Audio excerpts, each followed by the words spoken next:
زمانہ صحابہ میں یہ بھی پہلے دور کا ہی ایک پیریڈ ہے. انہوں نے دین کے اصل جلال اور جمال کو دیکھا بھی اور پایا بھی. صحابہ کرام نے اللہ تعالیٰ کی اس امانت کو نور نبوت سے حاصل کیا. کس امانت کو؟ اس علم کو. علم کو امانت کہا جا رہا ہے یہاں پر. کیوں؟ کیونکہ انہوں نے ایز اٹ از آگے پہنچایا اس علم کو. تو صحابہ کرام نے اللہ تعالیٰ کی اس امانت کو نور نبوت سے حاصل کیا اور اپنا عہد ختم ہونے سے پہلے پہلے، یعنی صحابہ کرام نے اپنا دور ختم ہونے سے پہلے پہلے بلا کم و کاست، یعنی بغیر کسی کمی و بیشی کے پورے کا پورا اگلی نسل کو منتقل کر دیا. ایز اٹ از اگلی نسل کو منتقل کر دیا، یعنی تابعین کو منتقل کر دیا. سیرت طیبہ کا علم ہو یا حدیث رسول کا علم صلی اللہ علیہ وسلم، اگر کسی صحابی کو نہیں تھا تو اس کا علم دوسرے صحابہ کو ہوتا. یعنی ایک حدیث کسی صحابی کو نہیں معلوم ہوتی تھی تو دوسرے صحابی کو معلوم ہوتی. اور یہی حال بعد کی نسلوں کا بھی تھا، ہے اور رہے گا. صحابہ قرآن و سنت ہی کے پابند تھے. یہی دونوں چیزیں ان کے عہد میں فقہ و شریعت کا کورس اور سورس تھیں. کسی بھی فقہی مسئلے کا علم نہ ہوتا تو قرآن سے تلاش کرتے، ورنہ حدیث رسول سے. بصورت دیگر وہ اجتہاد کرتے، یعنی اگر ان دونوں میں نہ پاتے کسی مسئلے کو تب وہ اجتہاد کرتے. یہی ان کے اصول تھے اور اس پر سختی سے عامل تھے. تمام کے تمام صحابہ کرام کا یہی اصول تھا اور اسی پر سختی سے عمل کرنے والے تھے. کوئی غلط فہمی کا شکار ہوتا تو اس کی اصلاح کے لیے فوراً حدیث رسول پیش کر دیا کرتے. جدہ کی میراث کا مسئلہ، یعنی دادی کی میراث کا مسئلہ. حضرت ابوبکر رضی اللہ عنہ سے کسی نے کہا کہ دادی کی میراث، حضرت ابوبکر نے کہا کہ میں قرآن میں کوئی آیت نہیں پاتا اور نہ ہی میرے پاس کوئی ایسی حدیث ہے جس میں دادی کا کوئی حصہ پاتا. اور فرمایا کہ اگر کسی صحابہ کو کوئی علم ہو تو مجھے بتا دے. تو اس وقت دو صحابہ کرام اٹھے اور انہوں نے اللہ کے رسول کے الفاظ بیان کر دیے، جس کے بعد حضرت ابوبکر نے کہا کہ ٹھیک ہے، اور دادی کو اس کا حصہ دے دیا گیا. یا استئذان کا مسئلہ ہو. استئذان آپ سب جانتے ہیں قرآن پاک میں اجازت لے کر داخل ہونا استئذان کہا جاتا ہے.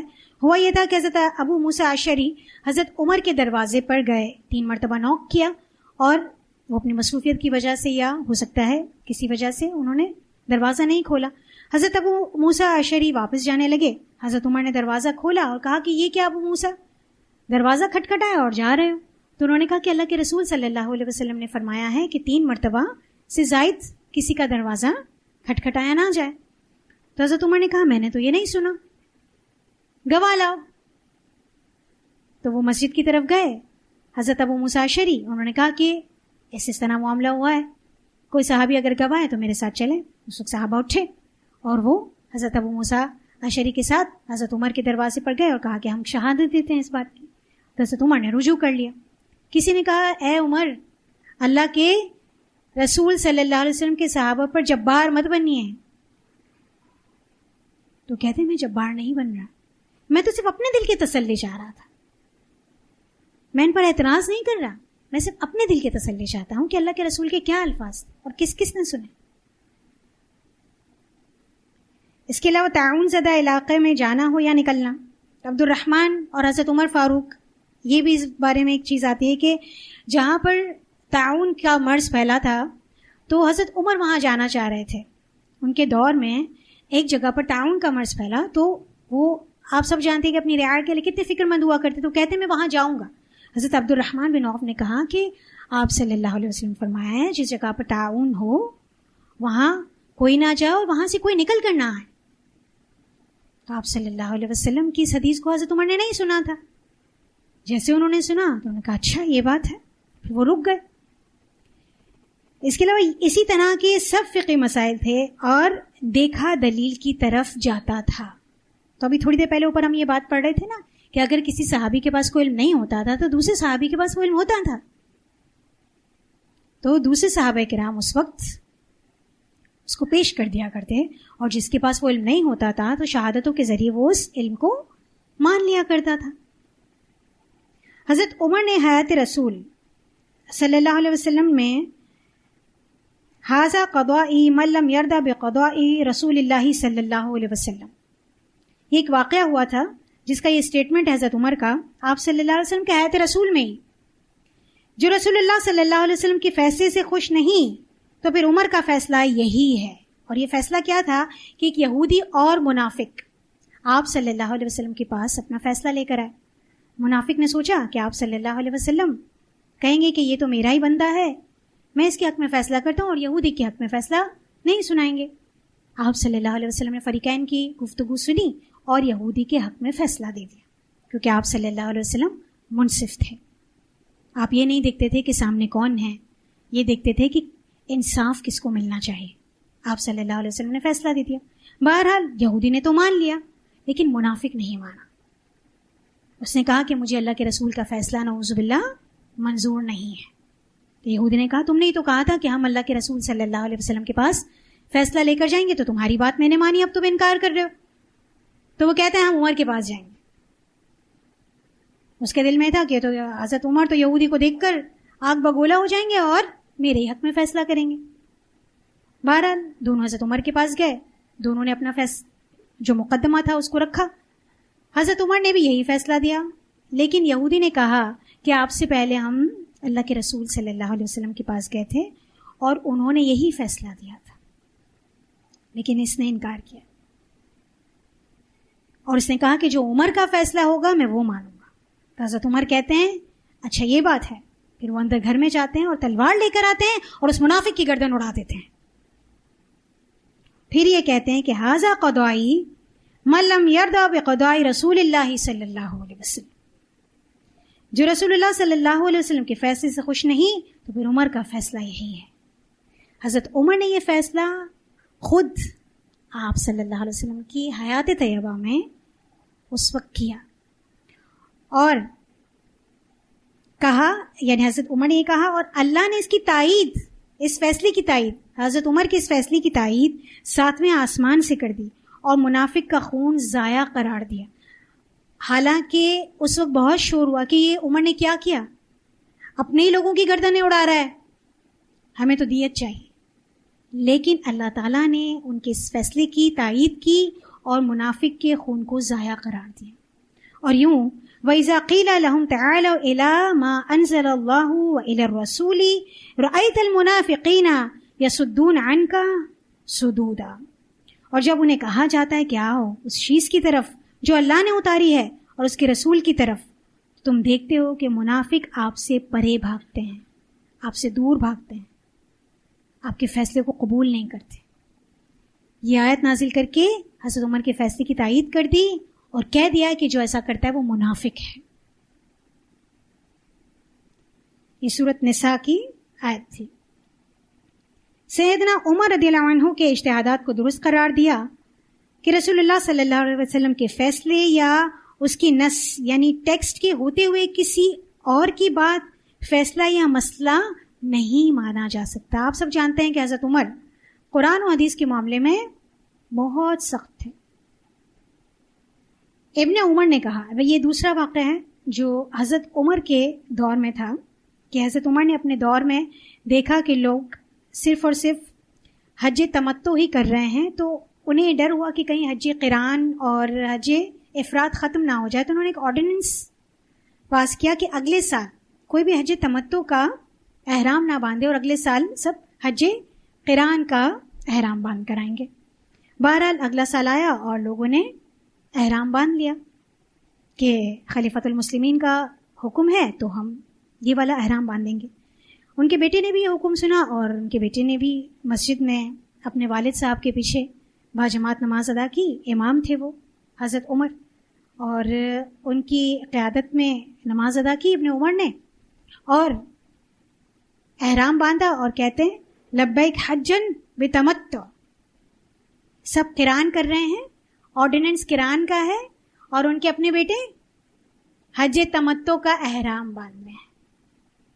تو اس وقت کچھ لوگ اس وقت چاہ رہے ہوتے ہیں، کچھ فتنہ اٹھے، کہتے ہیں کہ آپ کے والد نے تو یہ حکم دیا ہے، تو انہوں نے کہا کہ میرے والد کی بات مانی جائے گی یا اللہ کے رسول صلی اللہ علیہ وسلم؟ جیسے یہاں لکھا ہوا ہے امر ابی یتبع ام قول رسول اللہ صلی اللہ علیہ وسلم، کیا میرے باپ کی بات مانی جائے گی یا جناب رسالت مآب صلی اللہ علیہ وسلم کی؟ پھر بھی لوگوں نے اکسایا، کہا آپ کے والد ہیں، آپ کو ان کی بات ماننی چاہیے. تو وہ فرماتے ہیں من ابی، میرے والد کون ہوتے ہیں؟ جب میں تمہیں اللہ کے رسول صلی اللہ علیہ وسلم کی حدیث بیان کر رہا ہوں کہ آپ صلی اللہ علیہ وسلم کے دور میں ہم حج تمتع کا احرام باندھا کرتے تھے، تو میرے والد کون ہوتے ہیں؟ تو کہہ کر باور کرا دیا، یعنی حضرت ابن عمر نے یہ قول کہہ کر کیا میرے باپ کی بات مانی جائے گی یا جناب رسالت مآب صلی اللہ علیہ وسلم کی، کہہ کر باور کرا دیا کہ فقہ میں اصل مقام قرآن کے بعد رسول اکرم صلی اللہ علیہ وسلم کا ہے، نہ کہ رجال کا، خواہ وہ میرے والد ہی کیوں نہ ہوں. اور جب لوگوں نے انہیں یہ کہا کہ وہ نہ صرف امیر المؤمنین ہیں بلکہ آپ کے والد بھی ہیں، تو یہاں تک کہہ دیا کہ من ابی، میرے والد کون ہوتے ہیں. لوگوں نے جا کر حضرت عمر سے کہا کہ آپ کے بیٹے تو یہ کہتے ہیں کہ میں تو حج تمتع کا احرام باندھوں گا، اور آپ صلی اللہ علیہ وسلم کے دور میں ہم حج تمتع کا احرام باندھا کرتے تھے اور آپ صلی اللہ علیہ وسلم نے اسے پسند کیا. پھر وہ کہتے ہیں اچھا پھر تم نے کیا پوچھا؟ انہوں نے کہا کہ ہم نے یہ کہا کہ بھئی آپ کے والد خلیفۃ المسلمین ہی نہیں صرف آپ کے والد ہیں. تو جواب میں یہ کہتے ہیں کہ من ابی، تو میرے والد کون ہوتے ہیں؟ آپ صلی اللہ علیہ وسلم کی بات مقدم رکھی جائے گی. تو حضرت عمر کہتے ہیں بالکل صحیح کہا اس نے، اور اللہ کا شکر ادا کرتے ہیں کہ اللہ تیرا شکر ہے کہ تو نے مجھے ایسی اولاد دی کہ جو میری اصلاح کرتی ہے. اس وقت یہ کون ہے؟ خلیفۃ المسلمین ہیں، اور خلاف ورزی کرنے والا کون ہے ان کے آرڈیننس کی؟ ان کا اپنا بیٹا ہے. لیکن بات یہاں یہ بتائی جا رہی ہے کہ کس کی بات کو مقدم رکھا جائے گا؟ رسول صلی اللہ علیہ وسلم. یہ اولو الامر ہے نا، اس وقت خلیفۃ المسلمین اولو الامر تھے اور کسی گناہ کا حکم نہیں دے رہے تھے. اسلام میں حج تمتع کے ساتھ حج قران، حج افراد سب کچھ ہے. لیکن اس کے باوجود جب انہوں نے کہا کہ صرف اور صرف یہی حج کیا جائے گا، تو اس کے بہاف پر انہوں نے کہا کہ میں حج تمتع کا احرام باندھوں گا. کیونکہ اس طرح کا آرڈیننس دے دینا، پھر اس کو رواج بنا دینا، یہ اس چیز سے ڈر رہے تھے. اس طرح ایک اصلاح ہو گئی. حالات جیسے بھی بنتے گئے، صحابہ کرام اسی اصول کے مطابق فقہ اسلامی کو آگے بڑھاتے گئے کہ مسائل کے حل کے لیے سب سے مقدم قرآن مجید پھر احادیث رسول ہوا کرتی تھیں.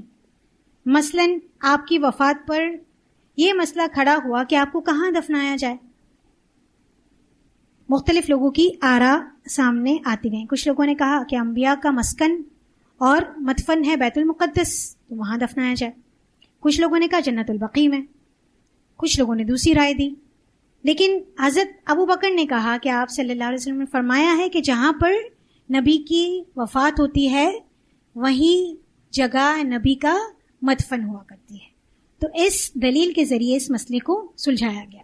اس کے علاوہ ایک اور مسئلہ کہ آپ صلی اللہ علیہ وسلم فوت ہوئے ہیں یا نہیں.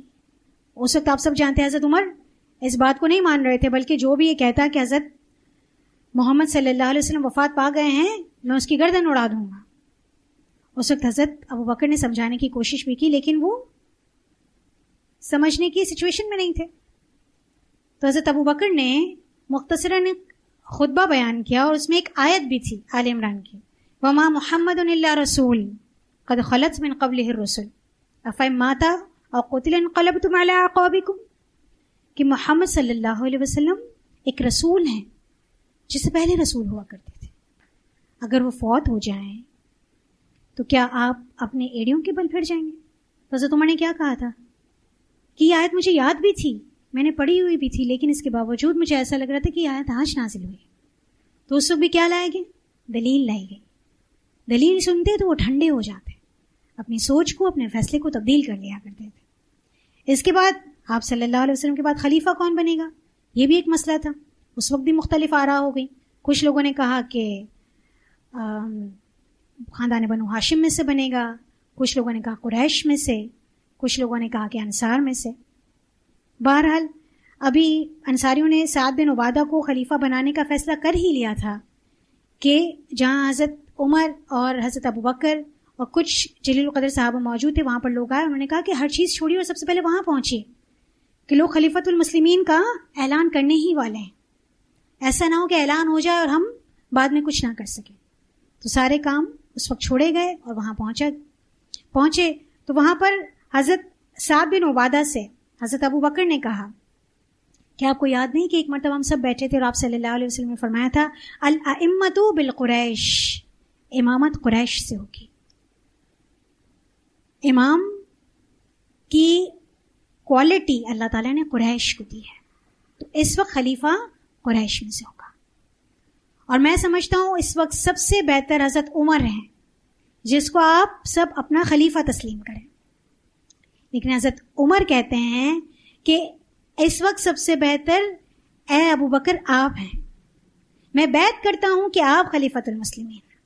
انہوں نے آگے بڑھ کر بیعت کی اور تمام صحابہ کرام نے بیعت کی۔ اس وقت اس مسئلے کو اس دلیل کے ذریعے کہ الائمۃ بالقریش، امامت قریش کی ہوگی، حضرت ابو بکر کو اس وقت خلیفۃ المسلمین بنایا گیا۔ اس کے علاوہ لشکر اسامہ کو روانہ کیا جائے یا نہیں، یہ نبی صلی اللہ علیہ وسلم کے بالکل آخری ایام میں آپ صلی اللہ علیہ وسلم نے حضرت اسامہ کو امیر لشکر بنایا۔ اس وقت لوگوں نے کافی اعتراض کیے کہ اس نوجوان کو آپ بنا رہے ہیں۔ آپ صلی اللہ علیہ وسلم اس وقت ناراض بھی ہوئے کہ پہلے تم ان کے والد پر اعتراض کیا کرتے تھے، اب تم اس پر اعتراض کرتے ہو اور میرے فیصلے کو نہیں مانتے ہو۔ حالانکہ ان کی امیری میں حضرت عثمان اور حضرت عمر اور بہت سارے جلیل القدر صحابہ کرام تھے، لیکن اس کے باوجود سپہ سالار حضرت اسامہ کو بنایا گیا۔ ابھی یہ لشکر گیا ہی تھا اور مدینہ کے بارڈر تک پہنچا تھا، ایسے تھوڑا آگے پہنچا تھا اور آپ صلی اللہ علیہ وسلم کی وفات ہو گئی۔ اور اس وقت جب یہ خبر پھیلی تو بہت سارے قبائل اس وقت مرتد ہونا شروع ہو گئے، بہت سے دشمنوں نے سر اٹھانا شروع کر دیا۔ اس وقت حضرت ابو بکر سے لوگوں نے کہا کہ اس لشکر کو نہ بھیجیے، ایسا نہ ہو کہ لوگ ہم پر حملہ آور ہوں اور ہم نیست و نابود ہو جائیں۔ حضرت ابو بکر نے کہا کہ آپ صلی اللہ علیہ وسلم کا فیصلہ ہے، جس لشکر کو آپ صلی اللہ علیہ وسلم نے روانہ کیا ہے، خواہ لوگ آ کر یہاں ہمارا تکہ بوٹی کر دیں، ہمیں گد کھائیں، لیکن اس کے باوجود یہ لشکر جائے گا اپنے مقصد پر۔ اور یہ لشکر گیا، کامیاب و کامران ہوا، جہاں گیا لوگوں نے سر تسلیم خم کیا اور مسلمانوں کے امپائر میں اضافہ ہوا، اور لوگوں نے دیکھا کہ یہ قلیل جماعت اب بھی اگرچہ اللہ کے رسول صلی اللہ علیہ وسلم موجود نہیں، اس کے باوجود اپنے دین میں، اپنے ایمان میں اسی طرح کھڑی ہے۔ تو جو مرتد ہو گئے تھے دوبارہ دین اسلام میں شامل ہو، تو اس طرح سے وہ اس وقت فیصلے کو سلجھایا کرتے تھے۔ اس کے علاوہ منکرین زکوٰۃ کے ساتھ کیا معاملہ کیا جائے؟ اس وقت ایک فتنہ، اسی وقت جیسے ہی آپ صلی اللہ علیہ وسلم کی وفات ہوئی، خلیفۃ المسلمین بنے حضرت ابو بکر، جہاں دیگر مسائل تھے سیاسی، معاشی، معاشرتی، سوشلی، جغرافیکلی، جتنے بھی پرابلمس سے اس میں کیے سر فہرست مسئلہ تھا دیگر مسئلوں کی طرح۔ منکرین زکوٰۃ سامنے آئے، کہتے ہیں ہم سب مانتے ہیں، ہم نماز پڑھیں گے، ہمارا قبلہ یہی ہے، ہم رسول اللہ کو مانتے ہیں، ہم قیامت کو مانتے ہیں، ملائکہ کو مانتے ہیں، ہم زکوٰۃ نہیں دیں گے۔ اس وقت بھی حضرت ابو بکر تنہا کھڑے تھے، لوگ کہہ رہے تھے کہ ہم مسلمانوں پر تہہ تیغ ہوں گے، اور ان مسلمانوں نے بھی کہا، بظاہر مسلمان، ان کو مسلمان کہنا نہیں چاہیے، جو منکرین زکوٰۃ کہتے ہیں کہ آپ ہم پر تلوار اٹھائیں گے، ہم مسلمان ہیں، کلمہ پڑھتے ہیں، نماز پڑھتے ہیں۔ لیکن حضرت ابو بکر نے کہا کہ آپ صلی اللہ علیہ وسلم کے دور میں جو زکوٰۃ دیتا تھا وہ اب بھی زکوٰۃ دے گا، ورنہ تو کل کو کوئی یہ اٹھے گا کہ میں سب کرتا ہوں نماز نہیں پڑھتا، میں سب کروں گا حج نہیں کروں گا، تو اس فتنے کا خاتمہ اسی وقت کر دیا گیا۔ یہ آپ کا اجتہاد تھا اس وقت۔ رسول صلی اللہ علیہ وسلم کی میراث اور اس کی تقسیم کا مسئلہ۔ آپ صلی اللہ علیہ وسلم کی میراث، آپ صلی اللہ علیہ وسلم کی وفات کے بعد آپ کی اولاد میں سے صرف حضرت فاطمہ تھی، اور آپ صلی اللہ علیہ وسلم کی وفات کے بعد وہ حضرت ابو بکر کو خلیفہ تسلیم کرتے ہوئے آئیں اور کہا کہ میرے والد کی میراث وہ فدق کا باغ خیبر کی ایک زمین تھی، چھوٹی سی باغ تھا، وہ آپ صلی اللہ علیہ وسلم کا تھا. تو کہتی ہیں کہ وہ آپ مجھے دے دیجئے. تو آپ رضی اللہ عنہ نے حضرت فاطمہ کا بہت احترام کیا، بہت عزت افزائی کی، اور انہیں اپنے پاس بلایا اور کہا کہ اے فاطمہ، آپ صلی اللہ علیہ وسلم نے فرمایا ہے نا، آپ کی یہ حدیث ہے، آپ کی یہ قول ہے کہ انبیاء کا کوئی میراث نہیں، انبیاء کی کوئی میراث نہیں، اور انبیاء بھی کسی کے وارث نہیں ہوتے، اور انبیاء کا کوئی وارث نہیں ہوتا. وہ سن کر خاموشی سے چلی گئی. تو ان کے اس مطالبے کو بھی آپ صلی اللہ علیہ وسلم کی اس حدیث کے ذریعے حل کیا. یہ الگ بات ہے کہ لوگوں نے اس بات کو ایک فتنہ بنایا کہ حضرت فاطمہ ان سے ناراض ہوئیں، بار بار آ کر مطالبہ کرتی تھیں. یہ سراسر غلط بات. کیا انہوں نے اللہ کے رسول صلی اللہ علیہ وسلم کی بات کی مخالفت کی؟ کیونکہ حضرت ابو بکر کا فیصلہ کس کے مطابق تھا؟ آپ صلی اللہ علیہ وسلم. تو حضرت فاطمہ نعوذ باللہ کیا درس دے رہی ہیں کہ اپنے والد کی بات نہیں مانیں گی؟ تو یہ کیا درس دینے والی ہیں کہ امت کے نبی کی بیٹی سب سے پہلے ان کی نافرمان ہے، نعوذ باللہ. اور یہ بار بار آتی رہی، نہیں پھر نہیں آئی. پھر لوگوں نے کہا کہ انہوں نے گھر میں خود کو بند کر دیا اور ہمیشہ حضرت ابو بکر سے ناراض ہوئی، عمر سے کبھی نہیں ملی. تو ویسے بھی ان کی روٹین نہیں تھی حضرت عمر اور ابو بکر سے ملنا. ان کو جتنے بھی مسائل ہوتے تھے وہ اپنے شوہر سے کہہ دیا کرتی تھی، حضرت علی سے، اسی سے حل ہو جایا کرتے تھے، یا اپنے والد سے کہہ دیا کرتی تھی. ان کا واسطہ ہی نہیں پڑتا تھا ابو بکر اور عمر سے. اس چیز کو آگے بڑھا کر فتنہ بنانا، ہم حضرت فاطمہ کو اس سے زیادہ درجہ دیتے ہیں، اور حضرت فاطمہ نے اس پر کوئی جرح نہیں کی. اور یہ حدیث سب جانتے ہیں، لیکن اس کے باوجود کہ حضرت ابو بکر ایسے ہیں، عمر ایسے ہیں، ان کے لیے مختلف پورے الفاظ، یہاں تک کہ نعوذ باللہ گالیاں بھی دی گئیں. ایسی کوئی چیز نہیں. اسی طرح جمع قرآن، نبی صلی اللہ علیہ وسلم کے دور میں آپ سب جانتے ہیں کہ قرآن پاک کو ایک کتابی شکل میں جمع نہیں کیا گیا تھا، مختلف تختیوں پر اور پتھروں پر لکھا گیا تھا. پھر اس کے بعد اس کو ایک صحیفے میں لکھا گیا، تو اس کا بھی کس طرح سے اس کو ایک تدوین کیا گیا کتابی صورت میں، یہ سب بھی آپ نے علوم القرآن میں پڑھا ہے. اس ضمن میں صحابہ کرام کی مختلف آراء نے فہم کے اختلاف کو ظاہر کیا. یعنی اس ضمن میں صحابہ کرام کی مختلف آراء سامنے آئیں، جس سے ان کے فہم کا اختلاف نظر آتا ہے کہ سب کے مختلف فہم ہوا کرتے تھے. چنانچہ مسائل کے حل کے لیے انہوں نے ایسے اصولوں پر اتفاق کیا جن کی مستقبل میں زمانہ اور حالات کی تبدیلی کے باوجود اساسی اور ابدی حیثیت برقرار رہے. یعنی زمانے میں جتنی بھی تبدیلی آ جائے، حالات میں جتنی بھی تبدیلی آ جائے، جو ان کے اصول تھے، پرنسپلز تھے فقہ کو ڈرائیو کرنے کے، وہ یہی رہے. اور یہ اصول کیا ہیں؟ جو مسائل قرآن و سنت میں واضح ہیں انہیں من و عن لیا جائے، ایز اٹ از لیا جائے، اور اپنی رائے کا دخل نہ دیا جائے. نمبر 2، کسی بھی پیش آمدہ مسئلے کے حل کے لیے اولاً قرآن مجید کو دیکھا جائے، اگر اس میں مل جائے تو خیر، ورنہ حدیث رسول میں سے تلاش کیا جائے. اگر حدیث میں وضاحت ہو تو درست، بصورت دیگر صحابہ کرام کی متفقہ رائے اور متفقہ اجتہاد پر نظر کی جائے، ورنہ انفرادی اجتہاد کیا جائے. یہ ان کے اصول ہے کہ انفرادی رائے کو وہ ترجیح نہیں دیا کرتے تھے. سب سے پہلے کوئی مسئلہ درپیش ہوتا تو قرآن و سنت کی طرف، ورنہ پھر اتفاقی رائے اور اجتہاد صحابہ کی طرف، اگر نہ ہو پھر انفرادی رائے کی طرف جاتے. یہ اصول بھی دیکھنے میں آیا کہ اگر صحابہ کرام میں سے کسی کا اجتہاد اور رائے بعد میں معلوم ہونے والی حدیث رسول کے خلاف ہوتا، یعنی ایک صحابی کی رائے اور اجتہاد الگ ہوتا اور بعد میں انہیں پتہ چلتا کہ حدیث رسول صلی اللہ علیہ وسلم کچھ اور ہے، تو بخوشی اپنے اجتہاد یا رائے واپس لے لیتا. جیسے حج تمتع کی ممانعت کا آرڈیننس، یا بیک وقت دی گئی طلاق ثلاثہ کے بارے میں آرڈیننس. یہ طلاق ثلاثہ کا آرڈیننس بھی حضرت عمر نے بطور پنشمنٹ عارضی طور پر اپنی دور میں رائج کیا تھا، لیکن اس سے رجوع کر لیا تھا اپنی حیات طیبہ میں. فقہ اسلامی کی یہی وہ اساس تھی، وہ بنیاد تھی جو صحابہ کرام میں کے دور میں فراہم کر دی گئی تھی۔ بعد میں فقہاء علماء امت نے بھی اسی کی بنیاد پر فقہ کی عمارت کھڑی کی۔ فواتح الرحمود شرح مسلم الثبوت میں پیج نمبر 630 یہ کتاب ہے فواتح الرحمود جس کی شرح ہے مسلم الثبوت، اس کے صفحہ نمبر 630 پیج نمبر 630 میں آتا ہے، جو کہ دینی مدارس میں پڑھائی بھی جاتی ہے۔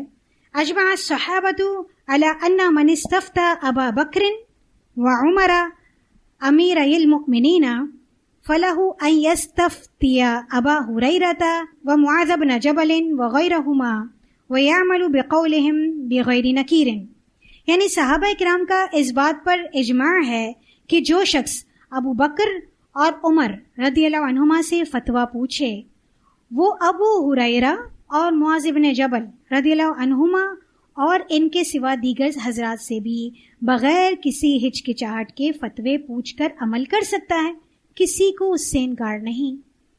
یعنی کسی نے حضرت ابو بکر سے جا کر پوچھا، عمر سے پوچھا، اس کے باوجود وہ ابو ہریرہ کے پاس بھی جا سکتا ہے، معاذ بن جبل کے پاس بھی جا سکتا ہے، اس کے اوپر کوئی پابندی نہیں، کسی سے بھی جا کر ان کی رائے لے سکتا ہے، یعنی ایک کا پابند نہیں کیا گیا تھا کسی کو۔